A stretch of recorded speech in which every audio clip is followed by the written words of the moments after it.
our depth in player personnel and the way the recruiting's been going. You can see there's a lot of character here. It's been a really enjoyable opportunity to get to know the players we drafted this year, but also players from the past in the development process here with the Sabres. But on top of that, I think it's really important for me to spend time with the staff, the extended staff, and you get to see what a strong group we have here. If you look at in all the different areas, whether it's the mental foundations that we have, the physical training, strength and conditioning, the medical team, the equipment, the time I'm able to integrate with them is important moving forward. So on two levels here, lots of opportunity to get to know the organization deeper and to begin the job. What's your reaction to bringing in a veteran defenseman like Colin Miller, who's been on a Stanley Cup final team recently? I spoke with Colin this morning. He's up in Sault Ste. Marie, and we had an excellent conversation. His energy that he brings, the experiences he's had now with Vegas, a team that plays on its toes, that likes to have an aggressive defensive style, really suits us. And if you look at his last 6-7 years, I think he's been in the playoffs every year except for 1 year, no matter where he's been, and it's where we want to go. So any player we can add with that mileage on him, but the game he plays is exciting. He has a lot of courage, and it sounded like an excellent character on the phone today. And the research we've done is that, and adding character and hockey ability is what we're all about.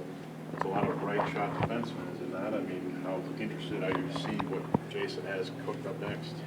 Well, competition is always good. As a coach, I'm never afraid of depth or competition. Internal competition is the best you can have. That means you've got a good lineup. So let's let the players decide. And first of all, we still have a long way to go through the summer, and it's up to, of course, Jason's got the lead on that, and we're tightly involved in the conversations. But right now we have a good depth, and I always look at a roster like some of you had asked me about Skinner before we had closed that deal. And my job as a head coach is to look at the players we have today, who are the Buffalo Sabres today, and play with those names and numbers in my head. And that's what I'm going to do right now, and not be distracted by potential changes. They can change all the time. We've spoken about before, somebody can be injured, somebody can be brought in. That's the National Hockey League. You have to be flexible as a coach and wake up in the morning and look at what you have and make the best out of that. And that's what we're going to do here in the summer. Jason, so that you guys see Rasmus Ristolainen as still a developing player, in what ways do you feel you can get more out of Rasmus? I don't feel there's a player in this roster that we can't bring to another level if we add some components, whether it's defensively on one or offensive on another, or it's just in a leadership role for players that are evolving. And Risto was also somebody I had a long call with, and I can feel the hunger to want to be an important player first of all in Buffalo, but then in the National Hockey League also going to another level. And I think that more than anything, we're going to be looking for a compact defensive game. We want to be playing aggressive on our toes, and he's got that ability to play aggressively. He's a very physical player, and for us as coaches, it's bringing that into the team concept to make sure we're doing it as a group and that it's done at the right time. And again, I don't see one player here that we're not going to challenge ourselves to improve. You need goals. How much do you like what a guy like Olofsson can give you if you're looking for someone to pop into that roster? Yeah, it's been exciting to watch all of the kids here, and of course Victor's somebody who is on the radar. He had an excellent season in Rochester last year, and he also is impressing me with the way he's committed when he doesn't have the puck. He works hard in both directions with equal speed, and a scoring player who's young like that has to first of all be able to play without the puck to be able to break into this roster, and he's definitely an exciting player for the future. This isn't an evaluation camp. What do you take away from a few days like this with these kids?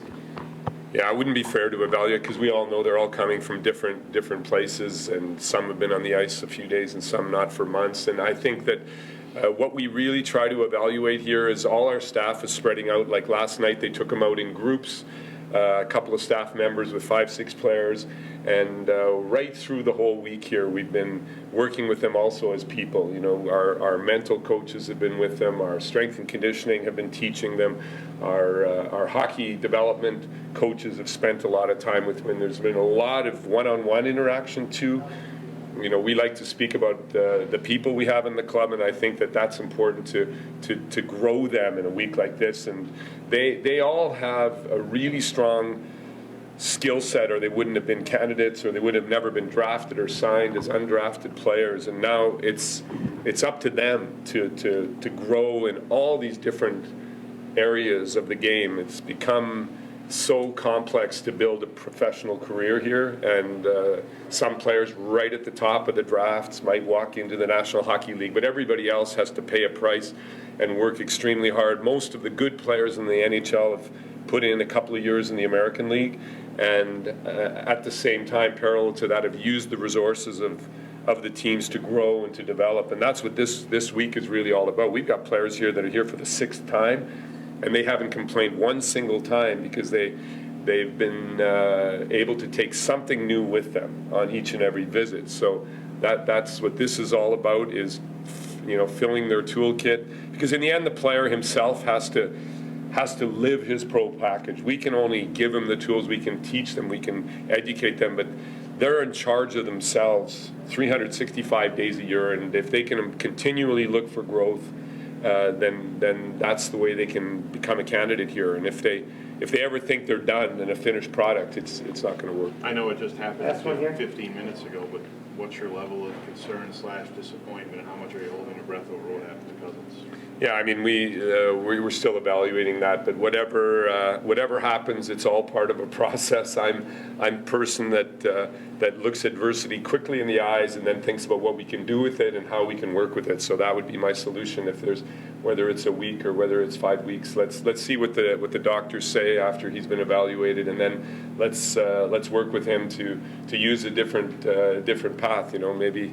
If your hands are sore, let's work on your foot speed. So there's always something you can do, and for me, that's completely part of our process. That we're gonna hit bumps, and every individual is gonna hit a bump. It's what we do when those bumps are there. Thanks, guys. Thank you.